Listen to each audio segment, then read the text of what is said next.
اللهم يا نبي الرسائل والصلاة والسلام على من خاتم الرسائل وعلى آله وأصحابه ذوي الفضائل.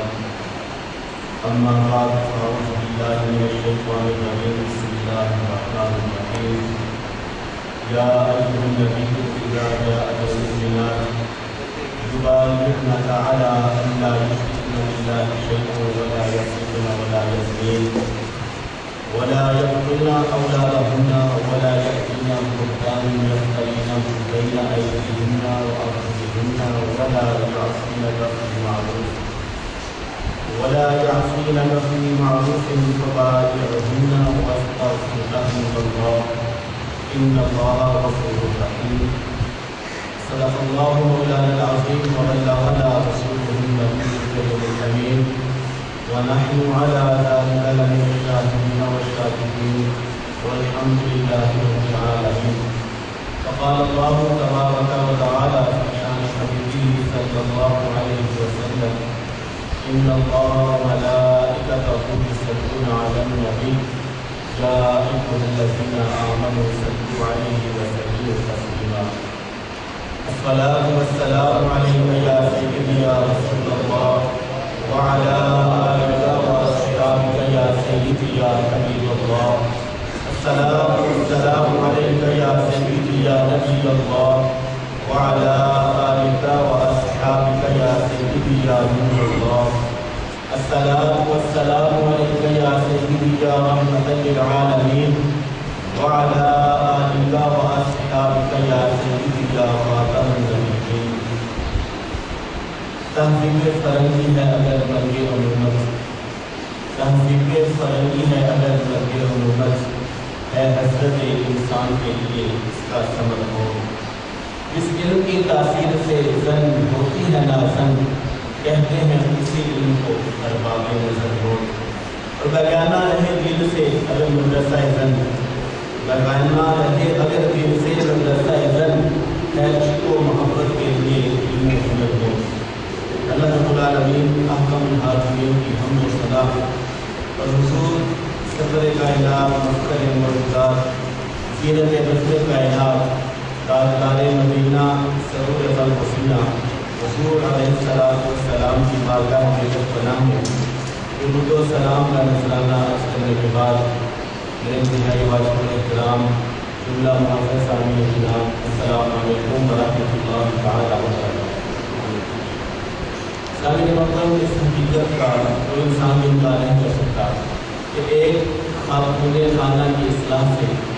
پورے گھر کی اصلاح ہوتی ہے اور ایک گھر کی اصلاح سے قوم کی اصلاح ہوتی ہے. کہ اگر ایک خاتون کو مہذب بنا دیا جائے تو اپنے گھر والوں کی اصلاح کرے تو یہ بات ظاہر نہیں ہے وہ اپنے گھر والوں کو درست کر سکے. جب ایک پورا گھر جو ہے وہ مہذب بن جائے گا پھر اس سے پوری قوم جو ہے اس کی اصلاح ہو جائے گی. اور عرب کے اس مفکر کا قول ہے کہ الام مدرسہ ہے، کہ ماں ایک مدرسہ ہے، ایک درسگاہ ہے. اذا حذبتہا، جب آپ اس ماں کو مہذب بنا دیں گے تو کیا ہوگا؟ اعددت شعبا طیب الاعراق، تو پھر آپ اس سے ایک پاکیزہ قوم کا تیار کریں گے. کیونکہ ماں کی گود جو ہے وہی پہلی درسگاہ ہے. اگر بچے کو ماں کی گود سے ہی علم ملنا شروع ہو جائے اور اسی وقت سے بچے کی تربیت ہونا شروع ہو جائے تو بچہ پھر قوم کا مہمان بنتا ہے. وہ اپنی قوم کے لیے مسلم کی حیثیت رکھتا ہے، وہ قوم کی اصلاح کرتا ہے اور قوم کو اسی راستے پر لے کر آتا ہے. تو ہمارے موجودہ حالات میں عورت کی تعلیم پر بھی بہت زور دیا جا رہا ہے، لیکن وہ کون سی تعلیم ہے کہ جس علم کو حاصل کرنے کے بعد وہ عورت ہی نہ رہی؟ یا وہ تعلیم حاصل کرنا ہمارے عورتوں کے لیے ضروری ہے؟ نہیں، ہرگز نہیں. بلکہ وہ تعلیم جس تعلیم سے ایک گھر کی اصلاح ہو، وہ تعلیم ہے جس کے بارے میں علیہ السلام نے فرمایا ہے کہ طلب العلم فریضہ علی کل مسلم و مسلمہ، علم حاصل کرنا ہر مسلمان مرد اور عورت پر فرض ہے. لیکن وہ تعلیم جس کی نشاندہی علامہ اقبال کر رہے ہیں کہ جس علم کی تاثیر سے زن ہوتی ہے نازن، کہتے ہیں اسی علم کو ارباب نظر ہو. اگر ایسی تعلیم جو ہے وہ ہماری عورتیں حاصل کریں گی، ہمارے ہماری قوم کی بیٹیاں حاصل کریں گی تو وہ تعلیم نہیں ہے بلکہ وہ معاشرے کے لیے ایک کردار پیدا کرے گی۔ تو ایسی تعلیم حاصل کرنا کہ جس سے عورت ہی نہ رہے، عورت کی شناخت ہی نہ رہے، بلکہ وہ عورت ہر دناتے پھرتی پھرے، تو ایسے علم کی ہمیں کوئی ضرورت نہیں ہے، اور نہ ہی سرکار علیہ السلام نے ایسا علم حاصل کرنے کے لیے جو ہے وہ آپ علیہ السلام نے علم کو فریضہ قرار دیا ہے، بلکہ وہ علم حاصل کیا جائے کہ جس سے قوم کی بھی اصلاح ہو، اپنی بھی اصلاح ہو، اپنے گھر والوں کی بھی اصلاح ہو۔ اسلام نے پہلے دن سے ہی مردوں کے ساتھ ساتھ عورتوں کی تعلیم اور تربیت پر بھی جو ہے وہ خصوصی توجہ دی ہے۔ خواتین اسلام حضور نبی کریم علیہ السلام کے بارگاہ میں حاضر ہوتی اور آپ علیہ السلام سے طرح طرح کے مسائل جو ہیں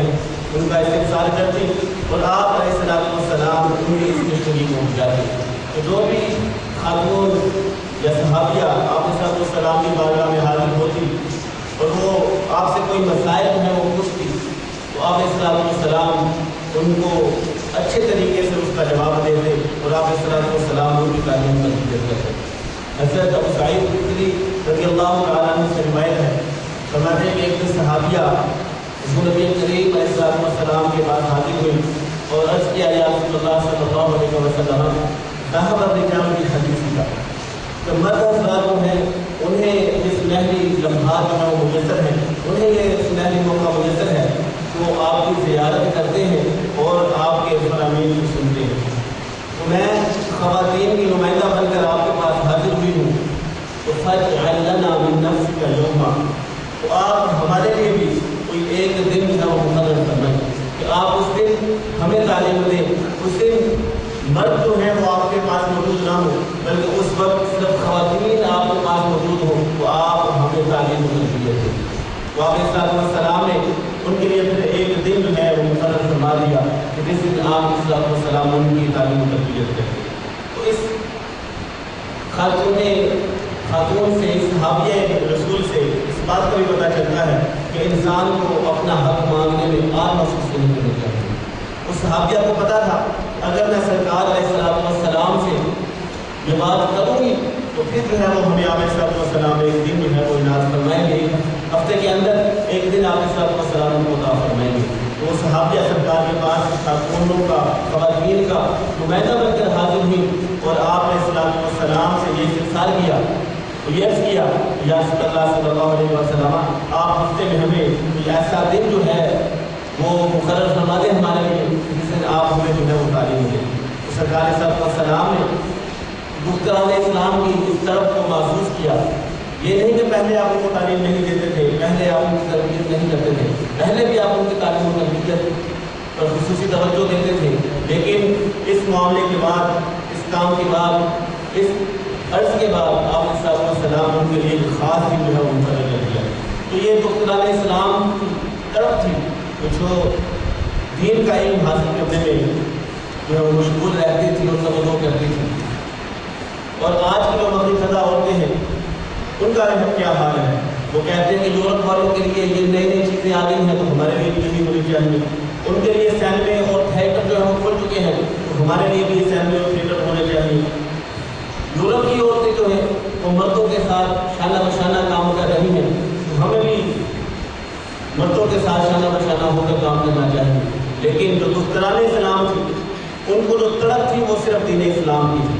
وہ دین کا علم حاصل کرتی اور آپ علیہ السلام سے وہ دین سیکھ کر پھر وہ دین آگے اپنے گھر والوں کو اور اپنے قوم کو جو ہے وہ آگے بڑھ کرتی اور ان کو بتاتی کہ ہم نے سرکار علیہ السلام سے یہ علم سیکھا ہے جو ہم آپ کو بتا رہے ہیں۔ تو وہ آپ علیہ السلام سے علم حاصل کرتی اور پھر آگے اپنی قوم کو، اپنے بچوں کو اس کا درس دیتی اور اپنے بچوں کو تیار کرتی۔ وہی مائیں ہیں جنہوں نے اپنے بچوں کو تیار کیا کہ یہ دین اسلام ہے وہ مطلب ہے۔ آج بھی ہمیں ایسی ہی خواتین کی ضرورت ہے کہ جو دین کا علم حاصل کریں، جن کو دین کے ہر نقطے کا علم ہو اور وہ اس دین کو سچے دل سے، سچے دل سے سمجھے اور اس پر عمل کرے، اور پھر جو ہے وہ سلطان صلاح الدین ایوبی جیسے بیٹے پیدا ہوں گے، پھر ہی حضرت عثمان غنی رضی اللہ تعالیٰ عنہ جیسے حیادار لڑکے پیدا ہوں گے، پھر ہی حضرت علی رضی اللہ تعالیٰ عنہ جیسے بہادر ہیں وہ پیدا ہوں گے، پھر ہی حضرت شیخ عبدالقادر جیلانی رحمۃ اللہ تعالیٰ علیہ جیسے نیک و فارسہ بچے جو وہ پیدا ہوں گے۔ لیکن اگر عورت جو ہے وہ تعلیم محروم رہی، عورت دین اسلام سے محروم رہی، تو پھر جو حال ہمارے اس وطن عزیز کا ہو رہا ہے وہ کسی سے بھی پوشیدہ نہیں ہے۔ اس وقت کی جو دختران اسلام تھی انہوں نے آپ علیہ السلام سے علم حاصل کیا اور پھر اپنے بچوں کو تیار کیا۔ تو اسلام نے تو عورتوں کو بڑا مقام دیا ہے، خواتین اسلام کو ایک مقام، خاص مقام عطا فرمایا ہے۔ حضور نبی کریم علیہ السلام ارشاد فرماتے ہیں، مشکوٰۃ شریف کی حدیث سے بات ہے کہ المرأۃ تموت بجمع شہید، کہ وہ عورت جو اپنے بچے کی ولادت کے وقت فوت ہو جائے اس کو شہید کا درجہ دیا گیا ہے، وہ شہیدہ ہے۔ المرأۃ تموت بجمع شہیدہ،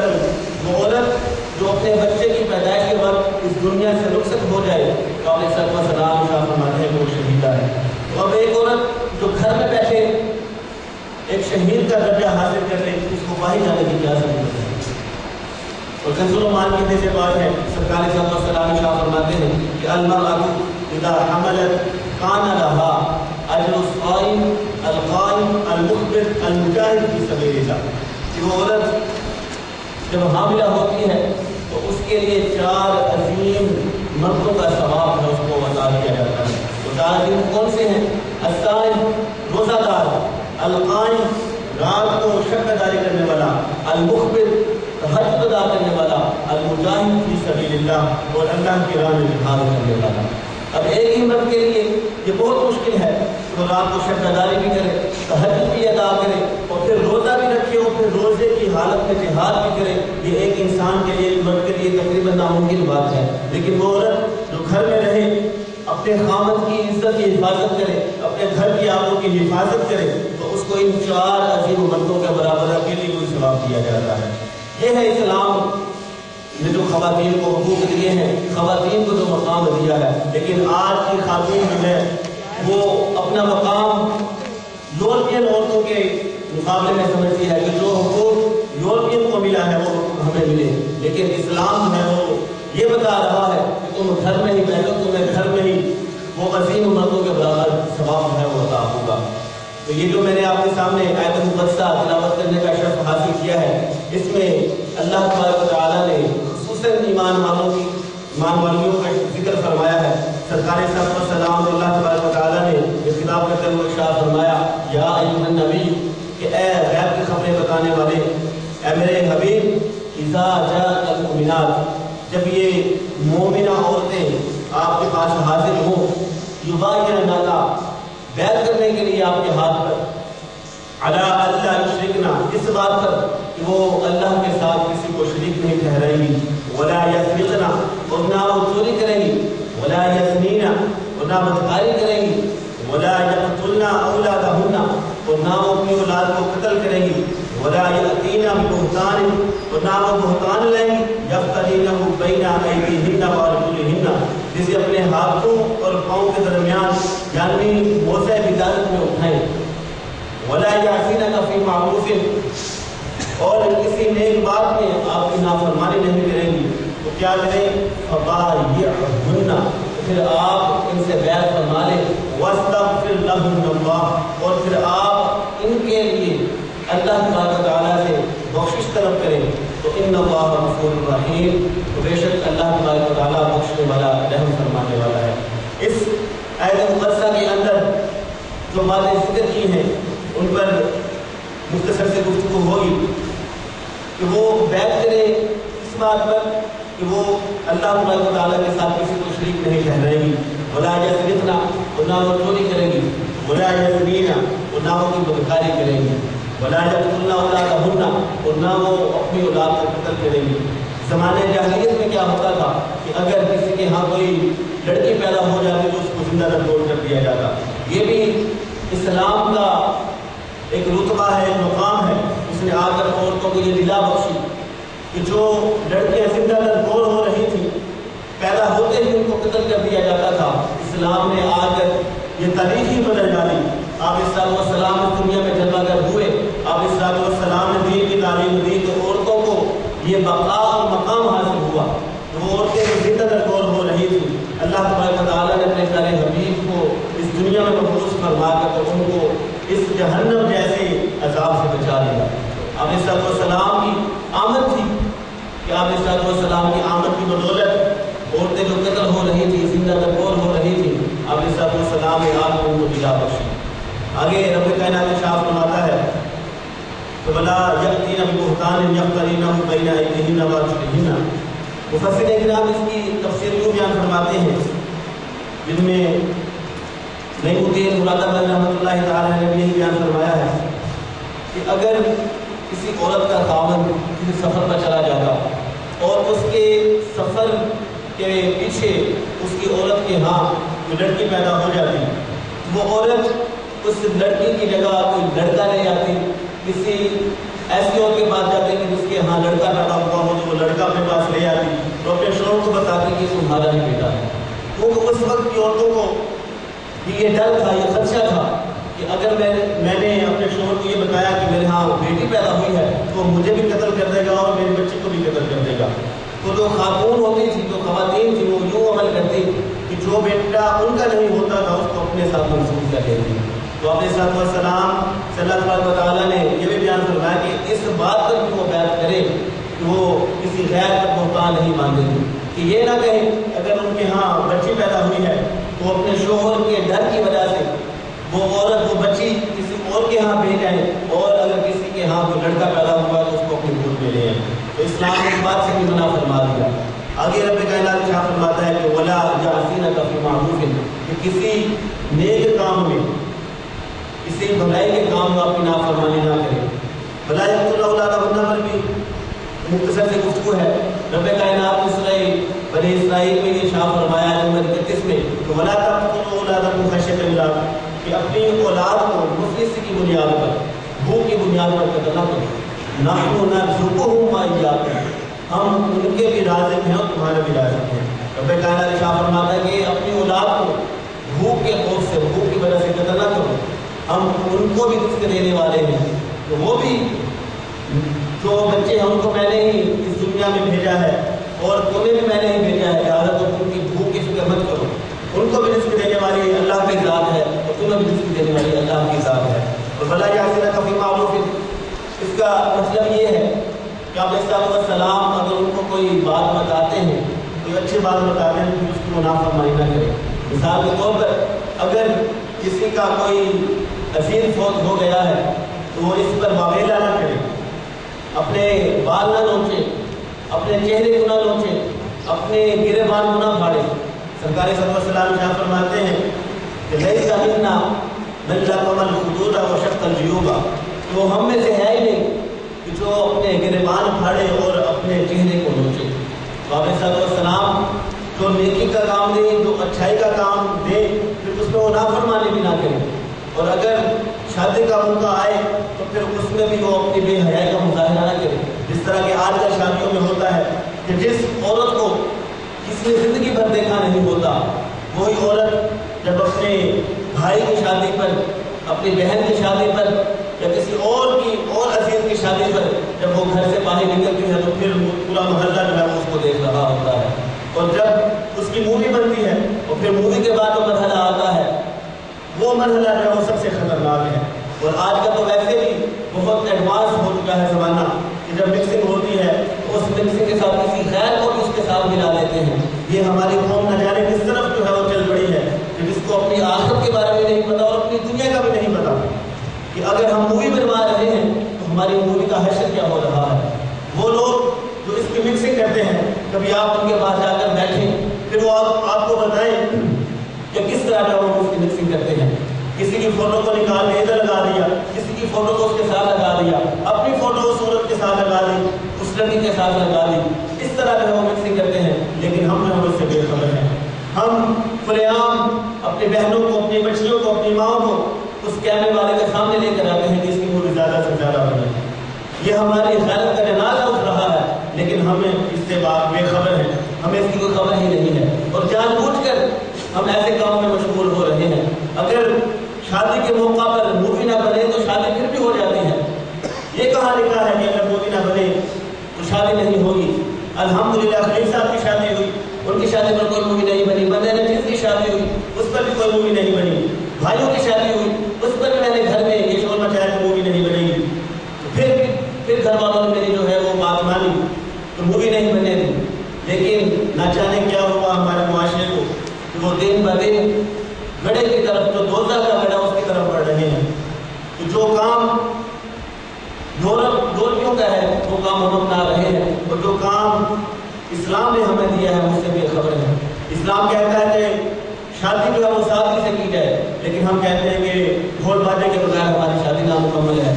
یہ وہ اثر ہے جو انگریزوں نے آ کر بڑے صغیر میں پیدا کیا، کہ جس طرح انگریز لوگ اپنی شادیاں کرتے تھے، اور پھر جب وہ بڑے صغیر پر براجمان ہوئے تو پھر وہاں پر آ کر انہوں نے اپنے اس کلچر کو چھوڑ دیا، اور وہ کلچر آج ہم میں پایا جا رہا ہے۔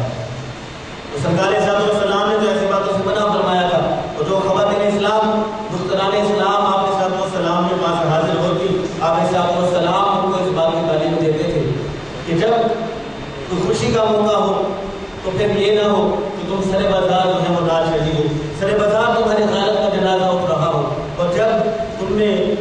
تمہارا عزیز فوت ہو جائے تو پھر یوں نہ ہو کہ تم اپنے گریبان مار رہی ہو، مبیلا کر رہی ہو کہ یہ ہمارے ساتھ ظلم ہوا ہے، اور پھر ظلم کی نسبت بھی اللہ تعالیٰ کی طرف کر دیتے ہیں کہ یہ ظلم خدا کا۔ اب یہ کفریہ کلمہ ہے کہ ظلم کی نسبت اللہ تعالیٰ کی طرف کی جا رہی ہے۔ اللہ تبارک و تعالیٰ جو عدل انصاف کرنے والا ہے، وہ تو رحم فرمانے والا ہے، وہ کسی پر ظلم نہیں کرتا۔ تو ایسے نازیبا جملے، کفریہ جملے جو ہیں وہ اس وقت خواتین کے منہ سے نکل آتے ہیں کہ جب ان کا کوئی عزیز جو ہے وہ اس دنیا فانی سے رخصت ہو جاتا ہے، خود ہو جاتا ہے، تو ایسے کلمات سے بھی بچنا چاہیے۔ اور اس کی تفسیر میں قاضی ثناء اللہ پانی پتی رحمۃ اللہ تعالی علیہ بیان فرماتے ہیں کہ ولا یحدث الرجال، کہ وہ غیر محرموں سے باتیں بھی نہ کریں۔ آج کل ہمارے معاشرے میں موبائل کا بہت زیادہ استعمال ہو رہا ہے، اور پھر اس پر جو پیکیجز آ چکے ہیں، اس نے آ کر ہمارے گھروں میں اور معاشرے میں یہ بگاڑ پیدا کر دیا ہے کہ ہر بچے کے پاس موبائل ہے۔ جب دیکھیں یا تو میسیجز میں مشغول ہے، اور یا پھر کسی نہ کسی کے ساتھ باتوں میں مشغول ہے۔ تو اس موبائل نے آ کر بھی ہماری بچیوں کو اور بچوں کو تباہ و برباد کر دیا ہے کہ وہ بچے جو دن رات تعلیم اور تعلم میں مشغول رہتے تھے، وہ بچے اب موبائل کو لے کر موبائل میں مصروف ہیں، اور وہ بچیاں کہ جو گھر کے امور کو سنبھالتی وہ موبائل کو سنبھالے بیٹھی ہیں۔ تو موبائل نہ ہو تو رات کو نیند نہیں آتی، موبائل نہ ہو تو پڑھا نہیں جاتا۔ یہ کیا معاملہ ہے؟ موبائل کے بغیر زندگی جو ہے وہ اچھیدہ بن چکی ہے۔ موبائل ایک استعمال کی چیز ہے، اس کو اچھے طریقے سے استعمال کیا جائے، ایک رابطے کی چیز ہے، لیکن ہمارے پاس میں کوئی چیز آ جاتی ہے تو ہم اس کا وہی حال کرتے ہیں کہ جس طرح اگر بندر کے پاس مارکس آ جائے تو پورے جنگل کو آگ لگا دیتا ہے، ہمارا حال بھی وہی ہوا ہے کہ ہمارے پاس موبائل آ گیا اور سم بھی نہ جانے کتنی، تو پھر جب ایسی حالت ہوگی، ہر فرد کو اپنے گھر کے بارے میں پتا ہے کس کے پاس موبائل ہے اور کس کے پاس موبائل نہیں، کس کے پاس کیا نمبر ہے۔ اگر خواتین کے پاس کوئی موبائل ہے تو اس کا استعمال جو وہ اچھے طریقے سے ہونا چاہیے۔ ہرگز اپنی جو نوجوان بچیاں ہوں ان کو موبائل نہ دیا جائے، کیونکہ جب نوجوان بچوں کے پاس موبائل آتا ہے تو پھر ہی جو بیمار شروع ہوتا ہے، اور پھر بات جو ہے وہ قتل و غارت تک پہنچ جاتی ہے۔ لہٰذا اس موبائل فون کے نازیبا استعمال سے بھی بچنا چاہیے۔ بلا یحدث الرجال، جو عورتیں اس بات پر بھی آپ صلی اللہ علیہ وسلم سے بیعت کریں کہ وہ کسی غیر محرم سے باتیں نہیں کریں گی، الا یہ کہ کوئی مجبوری ہو، تو پھر بھی جب گفتگو کرنی ہے تو عورت کی طرف سے لہجہ جو ہے وہ پست ہونا چاہیے، تاکہ جس کے ساتھ گفتگو ہو رہی ہے وہ یہ نہ سمجھے، کہیں وہ اس کی اس اچھی آواز کو سن کر یہ نہ سمجھ بیٹھے کہ یار یہ کتنی خوبصورت آواز ہے۔ اس عورت کو بھی چاہیے، اس خاتون خانہ کو بھی چاہیے کہ جب کسی غیر محرم سے بات کرے، موبائل پر بات کرے یا پردے کے پیچھے بات کرے تو لہجہ پست ہونا چاہیے، سخت لہجہ ہونا چاہیے، تاکہ کہیں وہ دل کا روگی جو ہے وہ اس کو اپنے اوپر ابیزہ نہ کر بیٹھے، یار یہ دیکھو اس کی کتنی اچھی آواز ہے۔ لہٰذا جب کوئی خاتون خانہ کسی سے بات کرے کسی غیر محرم سے تو اس کا لہجہ جو ہے تھوڑا درست ہونا چاہیے، تاکہ وہ یہ سمجھے کہ یار یہ ایک گھر کی مہذبہ عورت ہے، کسی غیر محرم کے ساتھ بات نہیں کرتی۔ اگر ایسا موقع آ جائے، پہلے تو بات یہ ہے کہ بات کرنی ہی نہیں چاہیے، اگر کوئی ایسا موقع آ جائے تو پھر درست لہجے میں بات کرنی چاہیے۔ تو یہ آج کل موبائل کا جو استعمال ہے اس کو بچا کر رکھنا چاہیے، اور پردے کے بارے میں جو سرکار صلی اللہ علیہ وسلم نے اور اللہ تبارک و تعالیٰ نے ہمیں تعلیم دی ہے، سورہ نور کے اندر اس بات کو ذکر کیا گیا ہے۔ اللہ تبارک و تعالیٰ ارشاد فرماتا ہے وَقُلْ لِلْمُؤْمِنَاتِ، کہ محبوب علیہ السلام آپ مومنات کو فرما دیں، کیا فرما دیں؟ یغضضن من ابصارہن،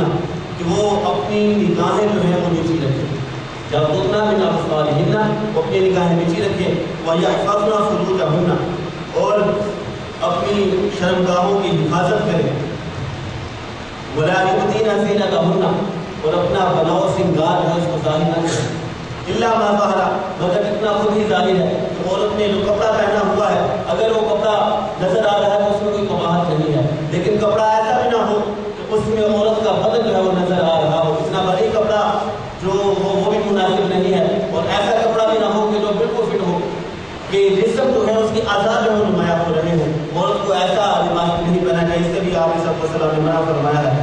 وَلْيَضْرِبْنَ بِخُمُرِهِنَّ عَلَىٰ جُيُوبِهِنَّ، اور اپنے جو دوپٹے ہیں وہ اپنے گرے بالوں پر ڈالے رہیں، وَلَا يُبْدِينَ زِینَتَهُنَّ إِلَّا لِبُعُولَتِهِنَّ، اور اپنا بناؤ سنگار ظاہر نہ کریں، إِلَّا لِبُعُولَتِهِنَّ، مگر اپنے شوہروں پر، او آبائهن، یا اپنے آباء و اجداد پر، او آباء بعولتهن، یا شوہروں کے باپ پر، او ابنائهن، یا اپنے بیٹوں پر، او ابناء بعولتهن، یا اپنے شوہروں کے بیٹوں پر، او اخوانهن، یا اپنے بھائیوں پر، او بنی اخوانهن، یا اپنے بھتیجوں پر، او بنی اخواتهن، یا اپنے بھانجوں پر، او نسائهن، یا اپنے دین کی عورتوں پر۔ اس میں آپ صلی اللہ علیہ وسلم نے جو زیب و زینت ہے کفار پر بھی ظاہر نہیں کرنی چاہیے، جو کفار کی عورتیں ہیں مسلمان عورتوں کو چاہیے کہ اپنی زیب و زینت جو ہے وہ کفار کی عورتوں پر بھی ظاہر نہ کریں۔ آپ اللہ تبارک و تعالیٰ نے یہ بھی بیان فرمایا وہ نسائہن، یا جو تمہاری جو دین کی بہنیں ہیں ان کے اوپر جو اپنا بناؤ سنگار جو ہے وہ آپ ظاہر کر سکتی ہو، لیکن جو کفار کی عورتیں ہیں ان کے سامنے آپ اپنا بناؤ سنگار وہ نہیں کر سکتے، یا جو چھوٹے بچے ہوں ان کے اوپر جو ہے وہ اپنا بناؤ سنگار ظاہر کر سکتے ہو۔ وَلَا يَضْرِبْنَ بِأَرْجُلِهِنَّ لِيُعْلَمَ مَا يُخْفِينَ مِنْ زِینَتِهِنَّ، زمین پر پاؤں زور سے نہ رکھیں، لِيُعْلَمَ مَا يُخْفِينَ مِنْ زِینَتِهِنَّ، تاکہ اس بات کا بھی پتہ چل جائے کہ جو چھپی ہوئی چیز ہے وہ ظاہر ہو۔ تو اس طرح جو ہے وہ آپ اللہ تبارک و تعالیٰ نے چلنے سے منع فرمایا ہے کہ زمین پر پاؤں جو ہے وہ مار کر نہیں چلنا چاہیے، کہیں ایسا نہ ہو کہ تم زمین پر اپنا پاؤں مارو اور سننے والا جو ہے وہ تمہاری اس آواز کا شکاری ہو جائے، تو اس طرح جو ہے وہ بھی چلنے سے منع فرمایا ہے۔ اور یہ حکم صرف عورتوں کے لیے ہی نہیں ہے، اس سے پچھلی آیت میں اللہ تبارک و تعالیٰ نے بیان فرمایا قُلْ لِلْمُؤْمِنِينَ، یا محمود علیہ السلام آپ مومن مردوں کو بھی فرمائیں کہ یغضوا من ابصارہم، اپنی نگاہیں نیچی رکھیں، وَيَحْفَظُوا فُرُوجَهُمْ، اور اپنے شرمگاہوں کی حفاظت کریں، ذَلِكَ أَزْكَىٰ لَهُمْ، یہ ان کے لیے بہت ہی بہتر ہے اور تزکیہ نفس ہے ان کا اس میں۔ ان اللہ خبیر بما یصنعون، بے شک اللہ تبارک و تعالیٰ کو ان کے کاموں کی خبر ہے جو وہ کرتے ہیں۔ تو مومنہ عورتوں کے لیے بھی یہ چیز ضروری ہے کہ وہ اپنی نگاہیں نیچی رکھیں اور اپنے شرمگاہوں کی حفاظت کریں، اور مومن مردوں کے لیے بھی یہ ضروری ہے کہ وہ اپنی نگاہیں جو وہ نیچی رکھیں اور اپنے شرمگاہوں کی جو حفاظت کریں۔ یہی قرآن اور حدیث کی تعلیم ہے کہ جس میں عورت جو ہے وہ عورت ہی رہے اور مرد جو ہے وہ مرد رہے، عورت مرد نہ بنے اور مرد عورت نہ بنے۔ عورت کو اوپر جو اسلام نے قواعد و قیود جو ہے وہ لگائی ہیں اس کو چاہیے کہ ان قواعد و قیود کا لحاظ رکھے، اور مرد کے اوپر جو اللہ تبارک و تعالیٰ نے رسول اللہ صلی اللہ علیہ وسلم نے دین اسلام نے جو پابندیاں لگائی ہیں اس کو بھی چاہیے کہ وہ ان کا لحاظ رکھے۔ آج جب ہم دیکھتے ہیں کہ ٹی وی وغیرہ پر چینلز پر ایسے نام نہاد مفکرین جو ہیں وہ بیٹھ کر تو درس دینا شروع کر دیتے ہیں، لیکن اسلام میں جو پردہ وہ چہرے کا پردہ تو ہے ہی نہیں، نہ جانے پردہ کیا ہے ان کی وجہ سے۔ حضرت ام خلاد رضی اللہ تعالی عنہ، آپ کے بیٹے کی شہادت ہو گئی، وہ حضور نبی کریم صلی اللہ علیہ وسلم کے ہمراہ کسی جہاد پر گئے تھے، تو جہاد کے موقع پر وہ شہید ہو گئے، اور حضرت ام خلاد رضی اللہ تعالی عنہ سرکار صلی اللہ علیہ وسلم کی خدمت اقدس میں حاضر ہوئی، اور صحابہ کرام رضوان اللہ تعالی علیہ اجمعین بھی وہاں پر موجود تھے۔ جب صحابہ کرام رضوان اللہ تعالی علیہ اجمعین نے حضرت ام خلاد رضی اللہ تعالی عنہ کو دیکھا تو انہوں نے نقاب کیا ہوا تھا، کیا متنقبہ کہ نقاب کی حالت میں